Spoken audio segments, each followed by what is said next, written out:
Hi, Rich Spezzano here from Digitally Fearless, and today I'm going to show you how to create a puzzle just like this with your own artwork. You can use your own photograph, or you can use another person's artwork. You can use family photos. It makes great gifts, and we'll be using some techniques like geometry and 3D. So let's get started. So let's start a new file. You could choose any size you want. I'm going to say File, New, and just say Photo. Again, you could choose Print, you could choose whatever you want. For this tutorial, I'm using Photo. And we need to get a nice picture for this. And I went into stock here, and stock photos are free. You can use them anytime. But my preference for you is you use your own work. You can get your own photograph. You can have family photos. You can do anything you want. But for this tutorial, I'm just choosing one in the stock photo. If you don't see stock, you can say View, Studio, and Stock, and it'll show up there. And it's great that Affinity Photo allows you to do this because they're free and it's easy. You don't have to go to the web.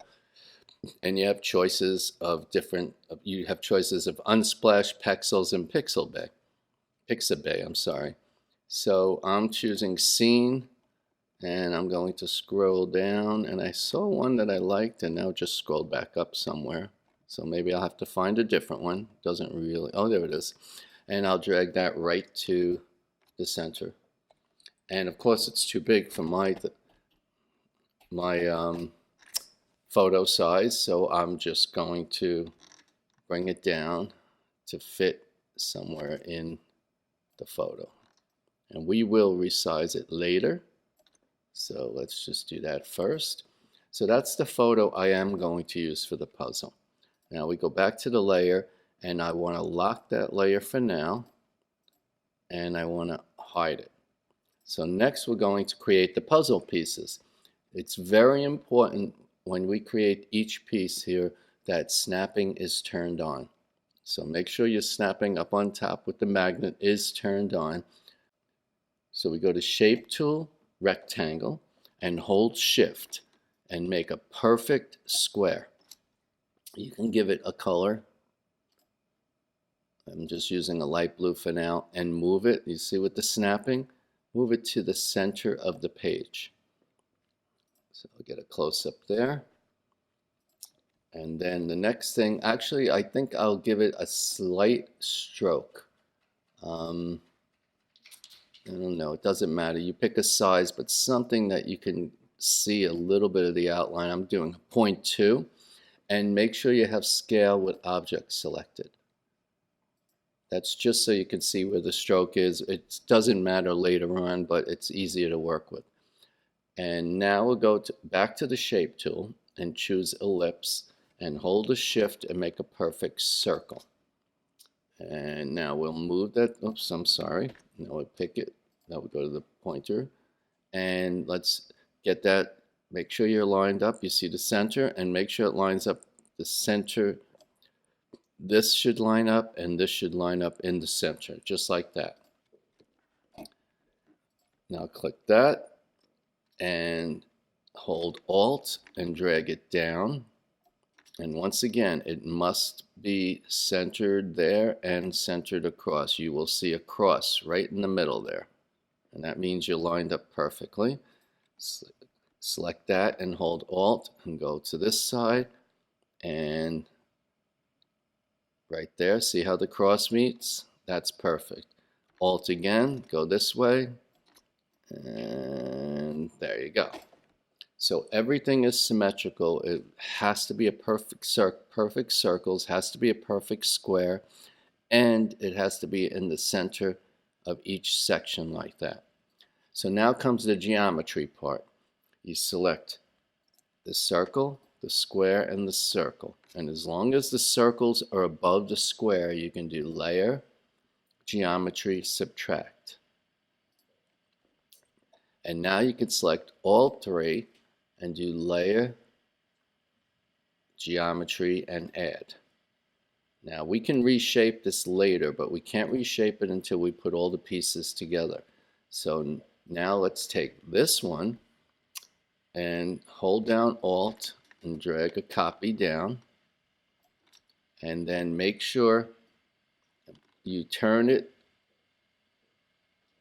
and hold Shift so it snaps vertically, and you get these as close as you can together. Now I'm having a problem with the snapping because it seems like because of this curve thing, it's not always a perfect match. But if you get close enough, it really won't matter later on when you do the cutouts. So as long as you're pretty close, you're okay. So I'm going to select the both of those, hold Alt, drag up, and I'm holding Shift when I drag up just to keep it in line. And I want to get really close to, and I'll use my arrow keys on that just to see how it wasn't perfect. You have to get that pretty much in line like that. So let's back up a little. What do we have? We have 4 pieces. Now remember I told you when you do the outline, I made sure you check scale with outline. That's because we're going to scale this down a little bit. You have to hold Shift when you scale it down so it stays in proportion. It's very important. So I'm bringing that down like that, and we'll move this down here. We'll keep it in the center for now. And now we'll hold Alt, and we'll bring another copy up. And I'm going to get closer so I could see that they meet when I'm ready as I move them down. And that's close enough. Okay. So now we have, what do we have? 8. Let's move 8 here. And I will group them all, Control or Command G, and I will call it column. C-O-L-U-M-N. Now that we have a column, we're going to hold Alt again, drag it out, and bring it down one. And we get a closer look and see how they don't always line up perfectly. So get them as close as you can. Again, it's not 100% important to be exact, but the closer the better. Now on a previous tutorial, I told you a trick that Affinity Photo has where you can do repeats. So I'm going to use that trick right now. I'm selecting these 2, and I'm doing Control or Command J, which duplicates that, and I immediately am going to move across and try and snap that into place and let go. And now, as long as I don't do anything else, I can just do Control or Command J and keep doing that, and it repeats. So I'm bringing that across like that. Now let's take them all, move them onto the page. Now we'll select the top row.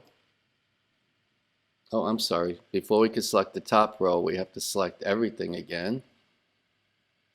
And then right click on the layers and say ungroup. Now they're all separate pieces. So now we take the top row and we hit delete, and we take the bottom row and we hit delete, and now we take the whole thing. I'm going to group it one more time temporarily. I'm going to increase. Now I could stretch because now they're all attached to each other, and that looks pretty good. And here's my recommendation. You take that and you say edit, copy, and then you say file, new from clipboard, and now you have a new file, and you do file and you save, and let's see, let's do tutorials, my puzzle, and I'm going to call it master puzzle. And the reason I'm doing that is now in any future time that you want to create a puzzle with another photograph, you don't have to create this whole thing again. You could just open master puzzle. So we can get rid of that now when I'm back to the original. So now let's unlock the photo. make it visible, and bring it to the top. Now the photo itself, you want to shrink down, and you want to make sure that none of this curve cuts into the photo in any way. So I'm going to try and do this. See, the bottom has to come up, and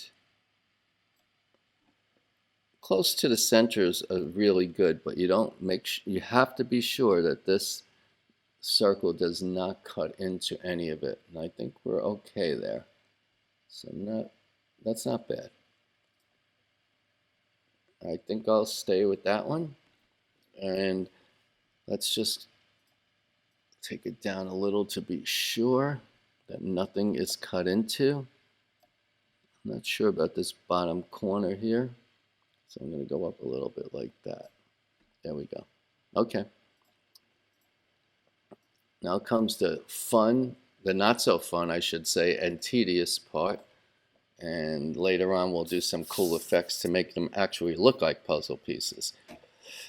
You have to rasterize. Now that you're in position and you know you're not going to change the size, you rasterize. So you right click and you rasterize the photo. It needs to be rasterized because of the cut and paste, otherwise it won't cut and paste. You bring the photo behind. Oh, I'm wrong. I'm sorry. Before you bring the photo behind, now you crop. And you click the crop tool and you crop. And if you want to go a little inside, you can. Make sure none of the outside of that photo is showing. It's very important that it's cropped to the photo. And we say apply. Okay, so that's where we're at. Now we will move this photo behind. And now we have the puzzle pieces. And now I will right click on the group of puzzle pieces and ungroup. And we're ready to go. And here's the tedious part. You select the piece, you look on the layer for what you selected, and you see the little icon. You Control or Command click, which makes a selection, and then you scroll down and you click the photo and you do Control or Command J, and what will happen is right above the photo you will have a puzzle piece. Now you deselect, so you can either hit deselect up on top, or Control or Command D will deselect. So I'm not going to do them all. I'll do a bunch with you right now, and then I will stop the video and come back afterwards. But I just want you to get the system going, so I'm going to just repeat what I'm doing each time for the first few, okay? So here we go. I click once on a piece, and I'm going in order. I could follow this order, but I prefer to go in order so I know I didn't forget anything. Oh, and by the way, you can delete the piece if you want, or hide it. So that could help you too, but I don't want to. I'm just going in order. So let's click this piece and Control or Command click on the icon. Scroll down to the photo. Control or Command J, which duplicates only the cutout, and Control or Command D. Next is click. Find it here. Control or Command click on the layer, which selects it. Go to the photo, Control or Command J, and then Control or Command D to deselect. Next one, click, photo, Control or Command J, Control or Command D to deselect. I'll do two more, and then I'll come back in the video when it's done. Next one. Make sure you find that one that you clicked, and then Control or Command click on the icon, which selects it. Go down to the photo, select it, and then do Control or Command J, which turns it into a little puzzle piece, and then you deselect. So I am going to stop this video now and come back when I'm near the end. So I will be back soon. Okay, so it was a long, tedious process, but it'll be worth it in the end. If you think this might be too much for you, you can make less pieces. But I've gotten all the way almost to the very end, and I'm going to do a couple of more. So I Control click to select it. I scroll down, click the photo and do Control or Command J. Now, if you'll notice that I didn't want to keep scrolling down, so what I also did at one point, let me deselect that and know I'm up to 4 more, is I took these pieces so I wouldn't have to keep scrolling the pieces underneath, and I grouped them, and later on I'll ungroup them. So I'm up to, I believe, this one, I hope, and Control click, photo, Command J, deselect, Command click, let's see, photo, Control Command J, deselect. 2 more. Select that, scroll down, photo, duplicate it with Control or Command J, deselect, and the last one, here we go, we scroll down, and Control or Command J, deselect. So now what I want to do is group this again, all of these pieces, Control or Command G, and I am going to hide them. And I will get rid of them soon, but I just want to make sure before I get rid of them that all my pieces are in place. So now I need to hide the actual photo, and I will lock that into place. Sorry, there we go, not that one. Okay, now let's take all of the pieces here and ungroup them. All right, so now let's take the first piece, which is the top corner, and we're going to do effects. We will put a slight outline, so let's give it a little bit of an outline, and I'm thinking actually maybe on the center, so not much. We don't want very much at all. We can adjust that later. And then I'm going to do a 3D effect, so let's go to 3D, and just a little bit to show, see how the edges of the puzzle piece will show up. And when you think you got that right, and you could change them later, now you can do, you select it, keep that layer selected and do edit, copy, and then select all the other pieces. So I'm taking the first one, holding shift, and taking the last one and doing edit, paste effects.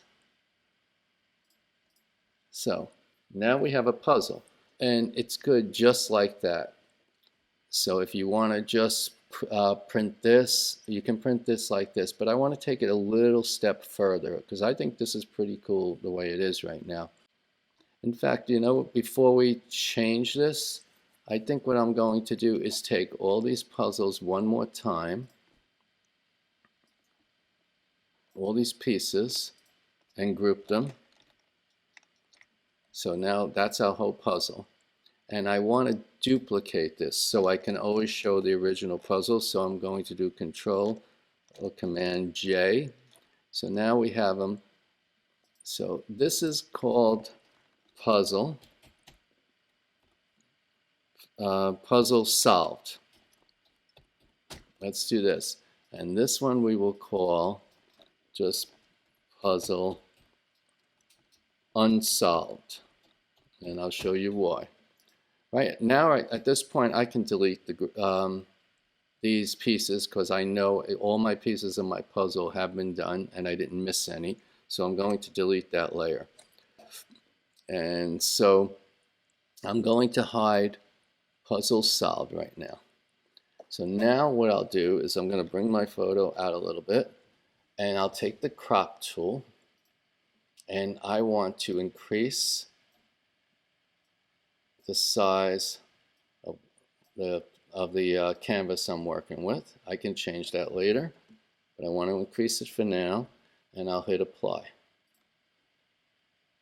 All right, and now what I want to do is do layer, fill layer, new fill layer, and I'm going to give that color somewhere like in kind of a tannish color like that. That looks pretty good to me. And we'll move that behind the puzzle. So now here comes the fun part. Now this is grouped, and I'm going to, this one we grouped here for the solve puzzle. I'm going to ungroup this just for now. So I'm going to right click and ungroup.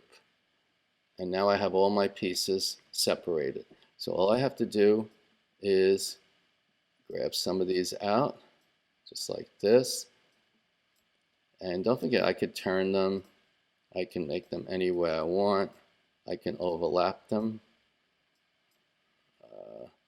Like I'm just saying, let's say we were working on a puzzle and we're getting near the end and we know these pieces go somewhere here, but we don't know exactly where.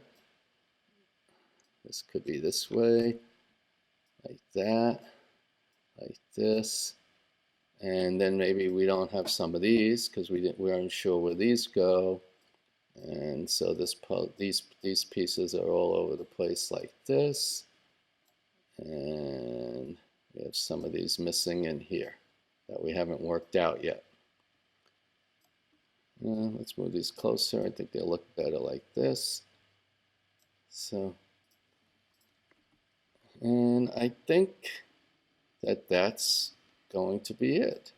Now, if you're a gamer and you know how to do 2D games, you can actually, without turning these, you can actually save each of these pieces as a PNG file. So you can take each piece, save them all in a file, and actually create a puzzle game, or use them in some game engine as a puzzle game. So you can also, add your photo to that, and I think that's pretty cool also.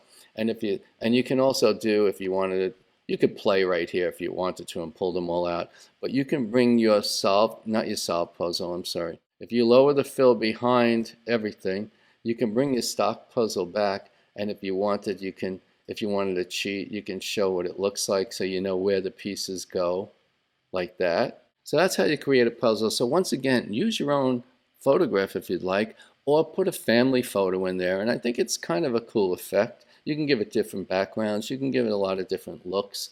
But if you like this video, please click like and subscribe. And thank you, and have a good day.